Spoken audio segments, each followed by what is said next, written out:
Nuggets coach Mike Malone denies he was obsessed over the Lakers this summer, just like the NFL is denying obsessing over Taylor Swift.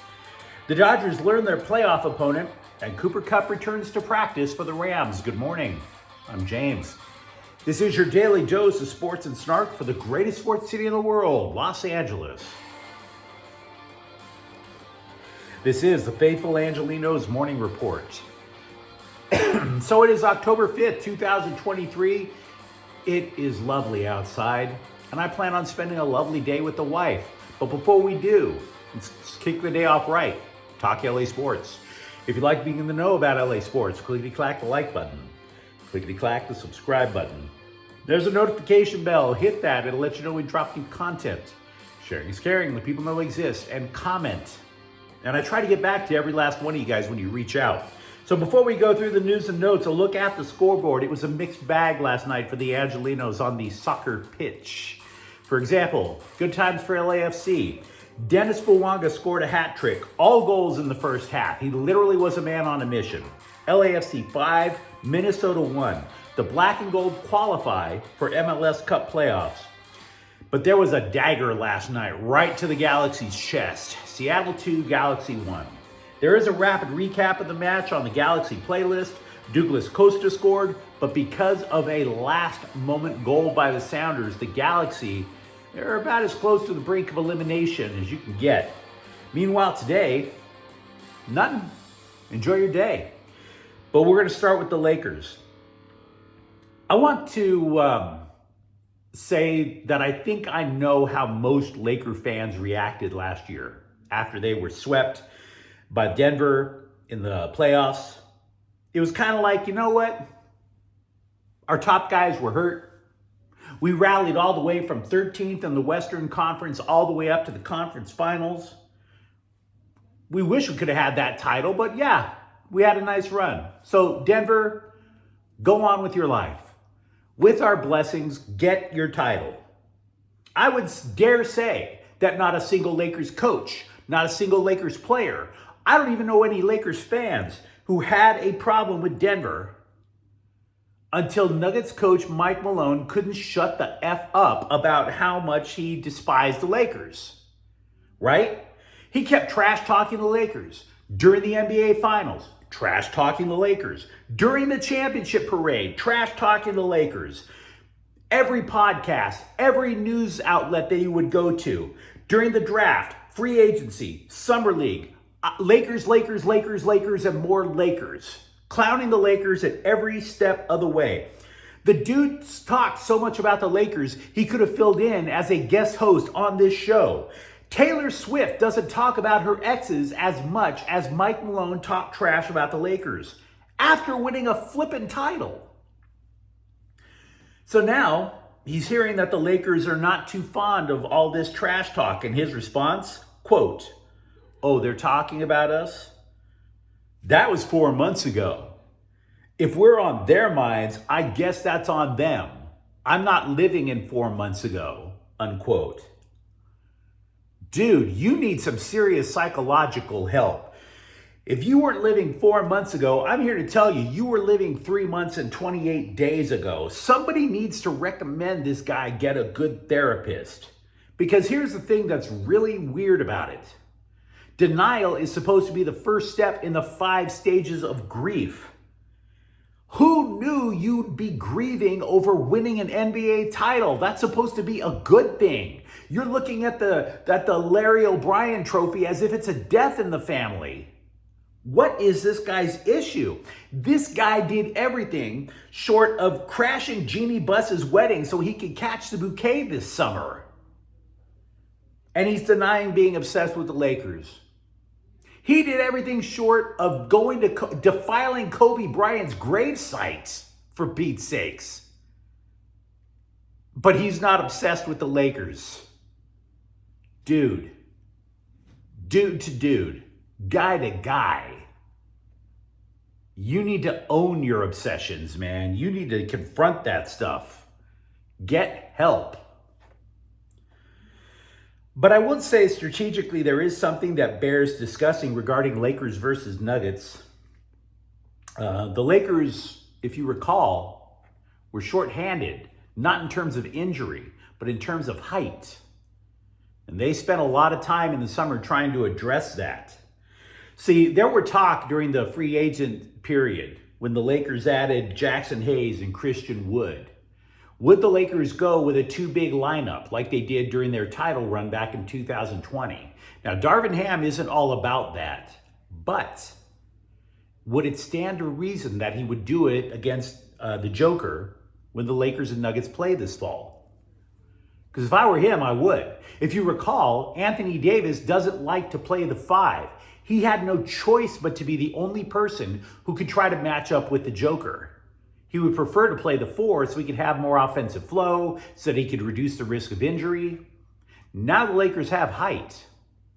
Now the Lakers have extra fouls to give. Now the Lakers could show a little defensive wrinkle against the Joker that they couldn't do. And if, I'm not saying I'm guaranteeing anything, but if in fact these 3 bigs, Davis, Hayes, and Wood, if you can match them up against Jokic, if you can match them up against Joel Embiid, then you might want to believe a little bit of the hype about the Lakers and their chances this season.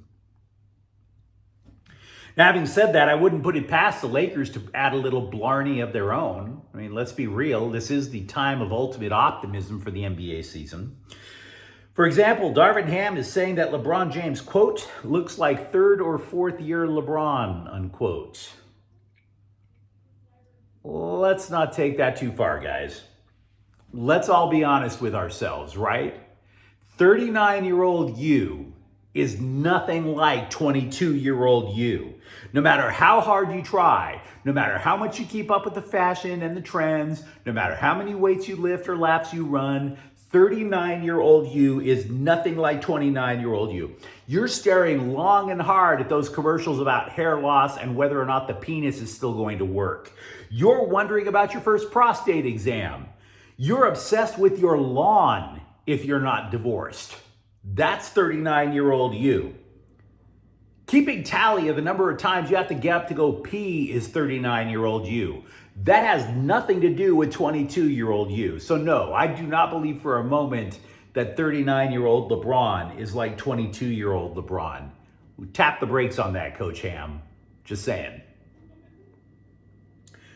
With Arizona's sweep of Milwaukee complete, the Diamondbacks will face the Dodgers in the National League Divisional Series, and it'll start on Saturday night. The best-of-5 series will be broadcast on TBS. As expected, Clayton Kershaw is named the Game 1 starter for the Dodgers. Kershaw has been allegedly fighting through an undisclosed shoulder injury for the last couple of months. Looks like he's kind of winning the fight to me statistically. In the 8 starts that he's had since coming off the injured list, Kershaw has an ERA of 2.23. Quote, I think, give Doc a lot of credit.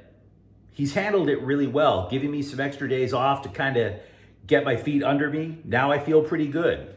I feel I'm kind of turning a corner health-wise and feel good. So ready for the next one, unquote, from Kershaw. 2 scribes, meanwhile, for the New York Post, they approached Dave Roberts and they asked him about Julio Urias' future with the Dodgers, which is a bizarre point to bring up. But I guess you have to search for points when you don't have a New York team in the playoffs. Am I right? Quote from Roberts, he's on the restricted list, so we haven't seen him. We haven't heard from him. And so obviously, he's not going to be pitching for us this year. As far as what the future holds, I have no idea, unquote. And I have to commend Roberts, because this is probably the most polite way to tell 2 scribes to shut the F up. So kudos to Dave Roberts. Not just looking at those guys and telling them they are full of crap, that they have no idea what they're talking about. Well done, coach. Totally respect it. Cooper Kupp was supposed to be limited in practice for the Rams, and then Sean McVay was like, nah. The idea, according to McVay, is to, quote, ramp up his workload throughout the course of the week with the goal of him being ready to go. And we'll see exactly what that looks like as the week progresses, unquote. I don't have a problem with that at all. Not at all. if Kupp can't go, Puka Nacua has looked like a carbon copy out there. So why not push down on the accelerator a little bit? Why not see if Kupp can go as well against Philly? Because right now the Rams are playing with house money. Until everybody realized what they had with Nacua and that the defense might be a little better than previously anticipated, and let's be real, they are better than previously anticipated. Did anybody really expect the Rams to be 2-2? With 3 games on the road, the 1 home game against San Francisco and Philadelphia coming up, you could have easily argued they'd be 0-4. So, yeah, push down on the accelerator. See what you got. You're playing with house money. Now, by the way, an LA Times scribe was at the practice, and he said both Kupp and Matthew Stafford looked as if they had no signs of injury in practice at all. Kupp is not the only guy coming off of the injured reserve list for the Rams. Rookie outside linebacker Osan Amadi could get a look against Philadelphia, according to McVay. Mathis, just like Kupp, he was dealing with a hamstring issue. Michael Hoyt, was the actual starting outside linebacker for the Rams. But to be frank, he got exposed a few times. He's a converted defensive lineman. So he had to lose a ton of weight. He went down from 300 to 250? Had to relearn the playbook for a different position. Yeah, that's great, but it's still somewhat risky in pass coverage, don't you think? You know, you can't just become a cover guy overnight when everything else you were doing was to stuff the run. So maybe Mathis could give a little bit of an upgrade. We had been wondering about Corey Foreman, the former top-ranked recruit. He wound up landing at USC under the Clay Helton era. He hasn't even really made a dent with the Trojans, aside from recovering a turnover against UCLA last year. Foreman has missed the last 2 games for the Trojans and didn't even fly with the team to Colorado. And that's a bit of a stunner because if you think about Colorado, you are so high above sea level, it's harder to breathe, and it would stand to reason that you would want to cycle in as many guys as possible because Colorado also plays an up-tempo offense. Lincoln Riley said that the reason Foreman didn't go was because they were considering redshirting Foreman, and it's still a possibility. Foreman is available for 1 more game before a decision has to be made. Riley said he's talking regularly with Foreman about that. We'll have to find out what goes down next week. The Trojans are playing Arizona this weekend. We'll be releasing a clip on Faithful Angelenos Sports, Friday Night Chalk Talk, where we talk about the local football teams in the weekend. But the Arizona Daily Star asked a tough but fair question. Was it worth it for 3 former Wildcats to leave Arizona to play for USC? Now, I'm not going to front. I didn't read the article because I'd have to pay for a subscription. But it was a damn good question. So I looked it up statistically on my own. Take, for example, wide receiver Dorian Singer. Supposed to make an impact on the USC offense, right? The next Jordan Addison, we were told at one point. He's not. He's 5th on the team in receptions. 6th in terms of receiving yards. Now, granted, 3 touchdowns is good, but in the grand scheme of things, he is simply just another face in a very deep, very talented, very crowded USC receiving room. What about on defense? There's cornerback Christian Roland Wallace. Did he make the right call? Possible. Hard to say. The corner has 11 tackles with a pass defended and an interception. Okay, right? But not world-beating. Keon Barrs was supposed to be a difference maker on the defensive line. He has only 4 tackles, guys. He was supposed to be a starter. He isn't. There was 1 game where he didn't even play a single snap. He's gone so far as to take into social media and ask about what is his purpose in life. So, was it worth it for those guys to come to the Trojans? That's a hard question to answer. The Chargers trading J.C. Jackson back to New England is expected to become official today. Now, considering injuries and other issues, the Chargers wound up paying Jackson $38.5 million for 7 starts.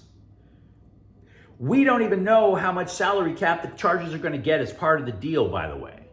There is a belief that the Bolts will be charged about $15 million in so-called dead money on next year's salary cap. And by the way, the Chargers are also around $30 million over the cap before the Jackson trade. So it's going to swell a little bit larger.